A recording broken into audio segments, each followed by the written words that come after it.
දැටිය මැද්දේ කළු කරාපු පහන් තිරේ මැදට ආපු හනුමන්තත් පුදුම හිතෙනවා රාමාටත් බැරි වුණාවු මහ වැඩකට පෙළඹුණාවු අපි දැකලා එයා අඬනවා ඇයි මොකද එයා නෑ නෑ දැන් එයා මෙහෙ නෑ දැටිය මැද්දේ කළු කරාපු පහන් තිරේ මැදට ආපු හනුමන්තත් පුදුම හිතනවා රාමාටත් බැරි වුණාලු මහ වැඩකට පෙළඹුණාවු අපි දැකලා එයා අඬනවා ඇයි මොකද එයා නෑ නෑ දැන් එයා මෙහෙ නෑ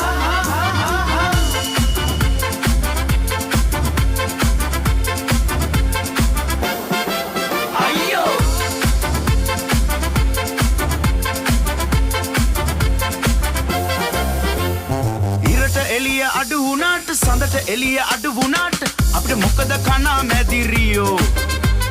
මදුරු තුඩට අහු වුණාට ඇඟෙන් බින්දක් අඩු වුණාට